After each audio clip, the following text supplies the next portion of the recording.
بسم اللہ الرحمن الرحیم۔ یہ کہانی صرف نماز کی نہیں بلکہ اللہ کے سب سے قریب ہونے والے لمحے کی ہے۔ تہجد، ایک ایسا وقت جب آسمان کا رب اپنے بندوں کی دعا سن رہا ہوتا ہے اور کہتا ہے کوئی ہے جو مجھ سے مانگنے والا، کوئی ہے جو مانگے اور میں اسے عطا کروں، کوئی ہے جو مجھ سے مغفرت مانگے میں اسے بخش دوں۔ یہ کہانی ہدا کی ہے، ایک 28 سال کی مسلم عورت۔ ہدا ایک پرائیویٹ اسکول میں ٹیچر تھی، لیکن زندگی میں ایک بہت بڑا بوجھ تھا۔ 4 سال سے اس کی شادی میں ٹینشن، ماں کی صحت خراب، کریئر میں پرابلم۔ اس نے ہر دعا کی، ہر وقت قرآن میں تسلی ڈھونڈی، لیکن لگتا تھا کہ کوئی بدلاؤ نہیں آ رہا ہے۔ وہ اپنے سارے پرابلم اپنی دوست سے شیئر کرتی۔ ایک دن اس کی دوست نے کہا، ہدا، رات کے وقت اٹھ کر تہجد پڑھ، اللہ سے اس وقت بات کر جب سب سو رہے ہوتے ہیں۔ ہدا نے سوچا، میں دن میں اتنی تھکتی ہوں، کیسے اٹھ پاؤں گی؟ لیکن دل نے ایک آواز کی، ایک مرتبہ ٹرائی کر، شاید اللہ تجھے اس راستے سے بلا رہا ہو۔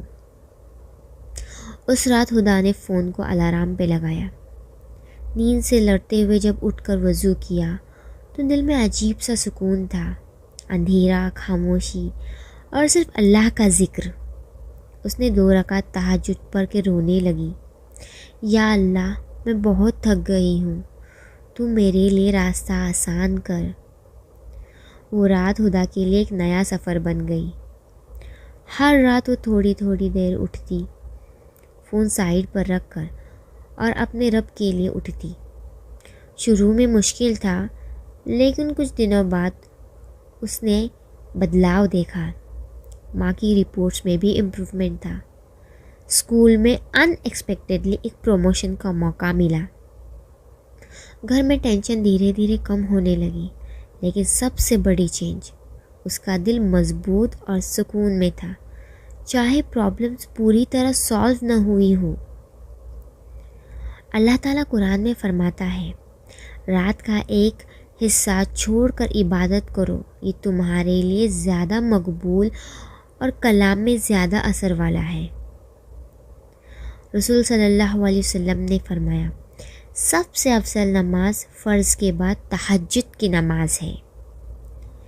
3 مہینے گزرے، ہدا کا گھر کا ماحول بدل چکا تھا، اس کی شادی میں پیار واپس آیا، ماں کی صحت سٹیبل ہو گئی، اور اس کا دل اللہ کے ساتھ مضبوط رشتے میں بن گیا۔ وہ کہتی تھی، تہجد نے میری پوری پرابلمز نہیں، میری پرسنالٹی بدل دی۔ اب میں ہر پرابلم کو ایک ٹیسٹ سمجھتی ہوں، پنشمنٹ نہیں۔ آپ کو پتہ ہے، تہجد کوئی صرف ایکسٹرا نماز نہیں، یہ اللہ کے ایک اسپیشل میٹنگ کا ٹائم ہے۔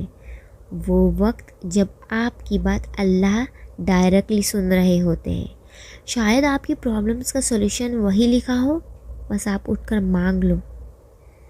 اللہ آپ کی پرابلم بھی سالو کرے گا اور آپ کو سکون بھی دے گا۔ آج رات اپنے رب کو ایک موقع دو اور اپنے آپ کو ایک نئی زندگی کا چانس دو۔ اپنے دل میں قسم لو، میں تہجد کی طاقت کو اپنی زندگی میں لاؤں گی، کیونکہ جو اللہ کے لیے رات میں اٹھتا ہے، اللہ اس کی زندگی روشن کر دیتے ہیں۔